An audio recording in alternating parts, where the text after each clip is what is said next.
السلام علیکم ورحمۃ اللہ وبرکاتہ۔ بسم اللہ الرحمن الرحیم۔ یہ مہینہ محرم الحرام کا چل رہا ہے، اور یہ مہینہ جب شروع ہوتا ہے تو بہت ساری چیزیں ایسی ہیں جو عبادات اور اعمال کے حوالے سے اور رسوم و بدعات کے حوالے سے ہمارے ذہنوں میں گردش کرنے لگتی ہیں، کیونکہ کچھ چیزیں تو ایسی ہیں جو رسول اللہ صلی اللہ علیہ وسلم نے امت کو بطور اعمال ارشاد فرمائی ہیں، اور بہت ساری چیزیں ایسی ہیں جو محرم الحرام کے حوالے سے رسوم و بدعات کی شکل میں امت کے اندر معاشرے میں رواج پا چکی ہیں، اور بڑے اہتمام کے ساتھ امت ان کو ثواب سمجھ کر، عبادت سمجھ کر کے انجام دیتی ہے، حالانکہ ان کا عبادت سے، ثواب سے دور دور تک کوئی تعلق نہیں ہے، بلکہ وہ ناجائز ہے، حرام ہے، اور مسلمانوں کو، ایمان والوں کو ان اعمال سے بچنا نہایت ضروری اور لازمی ہے۔ تو ضرورت اس بات کی ہے کہ ہم یہ جانیں، یہ سمجھیں کہ محرم الحرام کا مہینہ آخر کس مقام اور اہمیت کا حامل ہے، اور محرم الحرام میں ہمیں کیا اعمال کرنے چاہیے اور کن امور سے ہمیں بچنا چاہیے۔ سب سے پہلے تو میں قرآن کریم کی آیت پیش کروں گا۔ اللہ تعالیٰ 10ویں پارے کے اندر سورہ توبہ میں ارشاد فرماتے ہیں، ان عدۃ الشہور عند اللہ 12 شہرا فی کتاب اللہ یوم خلق السماوات والارض۔ اللہ تبارک و تعالیٰ کے نزدیک مہینوں کی تعداد 12 ہے، اور یہ بات اللہ تبارک و تعالیٰ لوح محفوظ میں اسی دن لکھ چکے تھے جس دن اللہ نے آسمان اور زمین کو پیدا کیا تھا۔ منہا اربعۃ حرم، ان 12 مہینوں میں 4 مہینے اشہر حرم ہیں، حرمت والے ہیں، عظمت والے ہیں، قابل احترام ہیں، اور ان 4 مہینوں میں سے ایک مہینہ محرم الحرام کا بھی ہے۔ وہ 4 مہینے کون کون سے ہیں؟ محرم الحرام، رجب المرجب، ذی قعدہ، ذی الحجہ۔ یہ 4 مہینے اشہر حرم کہلاتے ہیں، حرمت والے کہلاتے ہیں، عظمت والے کہلاتے ہیں، اور ان 4 مہینوں کی حرمت، عظمت ہر دور میں باقی رہی ہے۔ ہر قوم نے، ہر امت نے ان 4 مہینوں کی حرمت کا احترام کیا ہے، حرمت کا لحاظ کیا ہے۔ ملت ابراہیمی کے اندر بھی جتنی قومیں آئیں، جتنے نبی ملت ابراہیمی پر مبعوث ہوئے، سب نے ان 4 مہینوں کی حرمت کا پاس اور لحاظ رکھا۔ زمانہ جاہلیت میں بھی رسول اللہ صلی اللہ علیہ وسلم کے آنے سے پہلے مکے کے کفار، مکے کے مشرکین، عرب کے مشرکین کا حال یہ تھا کہ ان 4 مہینوں کی حرمت کا لحاظ کیا کرتے تھے۔ 4 مہینے حرمت والے، عظمت والے مانا کرتے تھے۔ آخری دور کے اندر جب عرب کے لوگوں کی حالت بہت زیادہ بگڑ گئی اور ان میں بہت زیادہ فساد آ گیا تھا، اس وقت بھی وہ 4 مہینے حرمت والے مانا کرتے تھے، گرچہ ان کے اندر وہ تبدیلی کرنے لگے تھے، اور ان کا پیشہ لوٹ مار، قتل و قتال، لڑائی جھگڑے، یہ ساری چیزیں ان کا پیشہ تھا۔ لیکن اس کے باوجود بھی وہ 4 مہینوں کی حرمت کا لحاظ کرتے تھے، اور بالکل لڑائی جھگڑا، قتل و قتال، لوٹ مار، یہ سب چیزیں بند کر دیا کرتے تھے۔ تو اس سے یہ پتہ چلتا ہے کہ ان 4 مہینوں کی حرمت کا پاس اور لحاظ وہ کیا کرتے تھے۔ اور مکے کے کفار کے بارے میں تو یہاں تک آتا ہے کہ وہ لوگ زمانے جاہلیت میں 10 محرم الحرام یعنی یوم عاشورہ کو روزہ بھی رکھا کرتے تھے۔ بہت ممکن ہے کہ ان کو ملت ابراہیمی کے حوالے سے کوئی روایت یوم عاشورہ کے تعلق سے پہنچی ہو، اس لیے وہ لوگ 10 محرم الحرام کو روزہ رکھتے تھے، کیونکہ 10 محرم الحرام اپنے آپ میں خصوصی اہمیت اور فضیلت کا حامل ہے۔ محرم الحرام کی اپنی ایک فضیلت ہے، وہ اشہر حرم میں سے ہے، لیکن 10 محرم الحرام یوم عاشورہ کو ایک خصوصی اہمیت اور فضیلت حاصل ہے۔ بہت سارے تاریخی واقعات، اہم واقعات تاریخ اسلام کے اسی دن رونما ہوئے ہیں، اسی دن واقع ہوئے ہیں۔ جیسا کہ روایات میں آتا ہے کہ اسی دن اللہ تعالیٰ نے حضرت آدم علیہ السلام کو پیدا کیا، اسی دن اللہ نے جنت کو بنایا، اسی دن اللہ تبارک و تعالیٰ نے نوح علیہ السلام کی کشتی کو جودی پہاڑ پر ٹھہرایا، اسی دن اللہ تبارک و تعالیٰ نے حضرت ابراہیم علیہ السلام کو نمرود کی آگ سے بچایا، اسی دن اللہ تبارک و تعالیٰ نے حضرت یوسف علیہ السلام کو کنویں سے نکالا، اور بھی بہت سارے واقعات اسی دن رونما ہوئے ہیں جو روایات سے ثابت ہیں۔ گرچہ کچھ واقعات کے بارے میں محدثین کی رائے یہ ہے کہ یہ ضعیف الاسناد ہیں اور ان پر اعتبار نہیں کیا جا سکتا ہے، لیکن کچھ مخصوص واقعات ایسے ہیں جو اس دن کے اندر رونما ہوئے ہیں اور معتبر سندوں سے ثابت ہیں۔ جیسے کہ انہی میں سے ایک یہ بھی ہے کہ حضرت موسیٰ علیہ السلام کے لشکر کو فرعون کے ظلم سے اسی دن نجات ملی۔ تو 10 محرم الحرام یوم عاشوراء اپنے آپ میں ایک خاص فضیلت اور اہمیت کا حامل ہے، اس لیے مکے کے کفار اس دن کا روزہ رکھتے تھے۔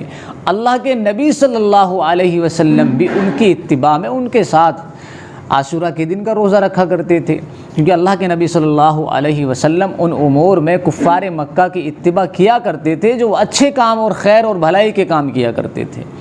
برائی سے، برے کاموں سے اللہ کے نبی صلی اللہ علیہ وسلم کی فطرت دور رہا کرتی تھی، لیکن اچھے کاموں میں ان کی اتباع کیا کرتے تھے۔ پورے مکی دور میں رسول اللہ صلی اللہ علیہ وسلم نے یوم عاشوراء کا روزہ رکھا ہے۔ اس کے بعد جب رسول اللہ صلی اللہ علیہ وسلم مدینہ طیبہ ہجرت فرما لیے تو آپ صلی اللہ علیہ وسلم خود بھی روزہ رکھا کرتے تھے اور حضرات صحابہ کو بھی اس روزے کی تاکید فرماتے تھے، اور اتنی تاکید فرمایا کرتے تھے ایسا محسوس ہوتا تھا جیسے کہ اس دن کا روزہ رکھنا کوئی واجب یا فرض ہو۔ ایک موقع پر تو رسول اللہ صلی اللہ علیہ وسلم نے صبح کے وقت حضرات صحابہ میں اعلان فرمایا، مدینہ کی اطراف کی بستیوں میں اعلان فرمایا کہ جس شخص نے ابھی تک کوئی چیز کھائی پی نہ ہو وہ شخص روزے کی نیت کر لے، اور جس نے کھا پی لیا ہو وہ بھی جو ہے روزے داروں کی طرح رہے، وہ بھی باقی دن میں کچھ کھائے پیے نہیں۔ تو اس سے یہ پتہ چلتا ہے کہ اللہ کے نبی صلی اللہ علیہ وسلم کے نزدیک اس دن کی کیا اہمیت تھی، اور آپ پابندی کے ساتھ اس دن کا روزہ رکھا کرتے تھے۔ حضرات صحابہ کے ذریعے رسول اللہ صلی اللہ علیہ وسلم کو اطلاع ملی کہ یہود بھی 10 محرم الحرام کو روزہ رکھتے ہیں۔ کیوں رکھتے ہیں؟ کیونکہ ان کے نزدیک 10 محرم الحرام عید کا دن ہے، کیونکہ اسی دن حضرت موسیٰ علیہ السلام کو فرعون کے ظلم سے نجات ملی، فرعون اور اس کا لشکر ہلاک اور برباد ہوا، سمندر کے اندر غرق کیا گیا۔ تو اس دن کو یہ لوگ بطور عید کے مناتے ہیں اور اس دن روزہ رکھتے ہیں۔ اللہ کے نبی صلی اللہ علیہ وسلم نے ارشاد فرمایا کہ اگر آئندہ سال ہمیں موقع ملا تو ہم 2 روزے رکھیں گے۔ عبداللہ ابن عباس رضی اللہ تعالیٰ عنہ کی روایت ہے کہ اگلے سال رسول اللہ کی وفات ہو گئی اور رسول اللہ صلی اللہ علیہ وسلم کو یہ موقع نہیں ملا، لیکن حضرات صحابہ نے آپ کے اس فرمان پر عمل کیا۔ حضرات صحابہ 2 روزے رکھا کرتے تھے۔ تو روایات میں غور کرنے سے، احادیث میں غور کرنے سے جو چیزیں ہم تک پہنچی ہیں محرم الحرام کے حوالے سے وہ یہ ہیں کہ ایک تو محرم الحرام کا مہینہ قابل عظمت ہے، قابل احترام ہے۔ دوسری چیز یہ ہے کہ محرم الحرام کی 10ویں تاریخ کو روزہ رکھنے کا اہتمام کیا جائے، کیونکہ اس روزے کی بڑی فضیلت ہے۔ اللہ کے نبی صلی اللہ علیہ وسلم سے ثابت ہے، اللہ کے نبی صلی اللہ علیہ وسلم نے فرمایا کہ جو شخص عاشوراء کے دن کا روزہ رکھے گا اللہ تبارک و تعالیٰ اس کے 1 سال کے پچھلے گناہ معاف فرما دے گا۔ اسی طریقے سے حضرت ابو ہریرہ رضی اللہ تعالیٰ عنہ کی روایت ہے، اللہ کے نبی صلی اللہ علیہ وسلم نے ارشاد فرمایا کہ رمضان کے روزوں کے بعد سب سے افضل روزہ عاشوراء کے دن کا ہے، اور فرض نمازوں کے بعد سب سے افضل نماز تہجد کی نماز ہے۔ اسی طریقے سے حضرت عبداللہ ابن عباس رضی اللہ تعالیٰ عنہ کی روایت ہے، اللہ کے نبی صلی اللہ علیہ وسلم نے فرمایا کہ جو شخص محرم الحرام کی کسی بھی دن روزہ رکھ لے، 1 روزے کا ثواب 30 روزوں کے ثواب کے برابر ہے۔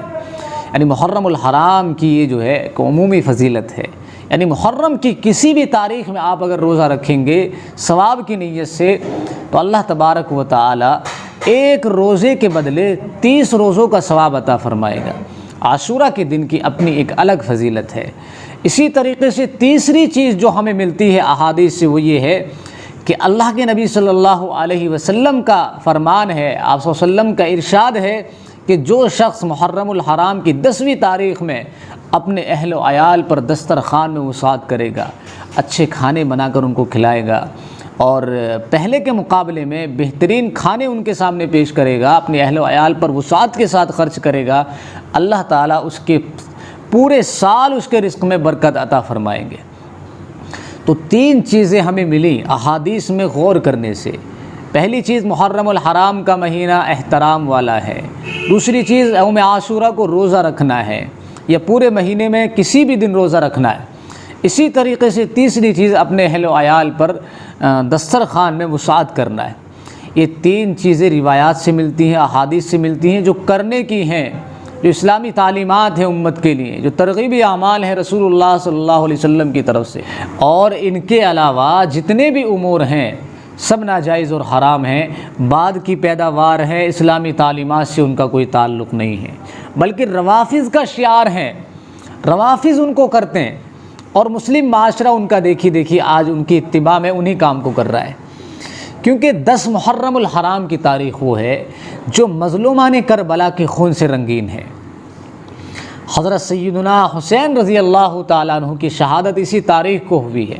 اللہ تعالیٰ ان کی قبر کو نور سے منور فرمائے اور ان کے نقش قدم پر چلنے کی ہمیں توفیق دے۔ انہی کی شہادت کی وجہ سے بہت ساری چیزیں روافض کرتے چلے آ رہے ہیں جو غیر شرعی ہیں، جن کا کرنا اسلام میں حرام ہے، اور پھر ان کاموں کو دیکھا دیکھی مسلم معاشرہ اہل سنت کا طبقہ کرتا چلا آ رہا ہے۔ جیسے کہ انہی چیزوں میں سے ایک چیز ہے تعزیہ داری، اور تعزیہ داری یہ ہے کہ حضرت حسین رضی اللہ تعالیٰ عنہ کے روزے کی شبی بنائی جاتی ہے، اس پر بڑا پیسہ خرچ کیا جاتا ہے اور پھر اس کو جلوس کے ساتھ نکالتے ہیں، جھنڈیاں لگاتے ہیں، نعرے لگاتے ہیں، بڑا طبقہ ہوتا ہے، عورت مرد سب ایک ساتھ ہوتے ہیں اور پھر ان کو پانی میں بہا کر کے آتے ہیں۔ اس طرح سے حضرت حسین رضی اللہ تعالیٰ عنہ سے محبت کا اظہار کرتے ہیں۔